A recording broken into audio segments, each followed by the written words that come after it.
Back with some breaking news coming in. A first setback for Kerala Chief Minister Pinarayi Vijayan. The case against the Chief Minister over alleged misappropriation of the Chief Minister's Distress Relief Fund has now been referred to a larger bench of the Kerala Lokayukta. My colleague Vivek Karindalam joining us on the broadcast with the details. Vivek, it was anticipated that the two-judge bench of the Lokayukta would deliver a final verdict today, but the matter now being referred to a full bench owing to a difference of opinion among the judges. What are the details? Yes, that's right. Owing to a difference of opinion between the Lokayukta and the Ul-Rashid judges, the case has been referred to a three-member bench of the Lokayukta. This is a very unusual practice in the Lokayukta history. Usually, in such cases, that the verdict, used to be pronounced. Now, remember, the verdict was crucial to Pinarayi Vijayan as he is the only person holding power among the 16 accused. In this particular case, the petition was by Shashikumar, the former syndicate member of Kerala University, has demanded that the fund was misused. The CMDRF fund was misused and the amount should be recovered from those who took part in the relevant cabinet meeting and that they should be declared disqualified. He also alleged that the money was given to those who were not supposed to get the relief. These included the family of a deceased CPM legislator, the family of a top leader from a left ally who passed away, and also a Kerala police officer who died when his vehicle met with an accident while accompanying late CPM leader Kodiyeri Balakrishnan. Now, the complainant had a petition the Lokayukta on the directive of the Kerala High Court after there was no verdict was passed, even after the arguments were concluded. Remember, the proceedings in the Kerala High Court began in 2018.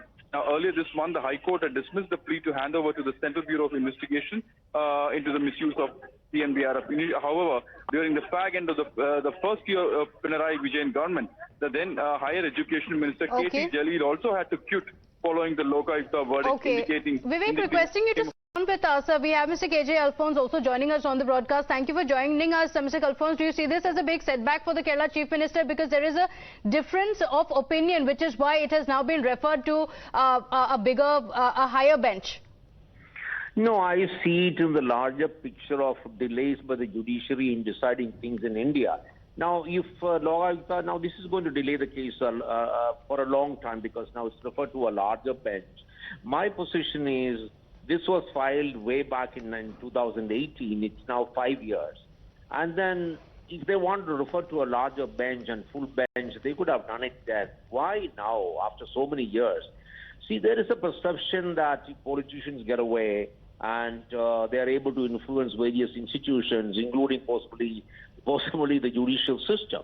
Now, this is a typical case in which, they should have pronounced a judgment, come out with an order and sort out things quickly. That's why you have a law so that you'll have a speedy disposal of corruption by the government, by the politicians. And if this doesn't happen, it doesn't really bestow much of a confidence in the judicial system. Okay, all right. Mr. Alphonse, thank you for joining us. We also have Congress leader Mr. Ramesh Chanithala on the broadcast with us. Thank you for joining us, Mr. Chanithala. How do you look at this development? Do you see this as a big setback for Pinarayi Vijayan, or do you see this process dragging further because it has now been referred to a larger bench? No, it is actually this is a delaying tactic by the Chief Minister.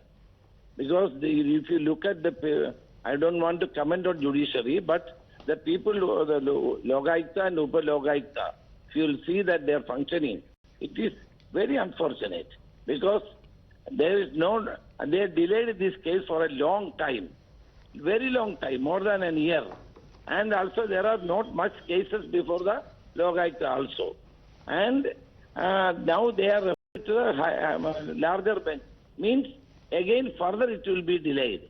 For example, another example, the Lavalin case in which the Chief Minister is a culprit, 42 times the Supreme Court has deferred this case.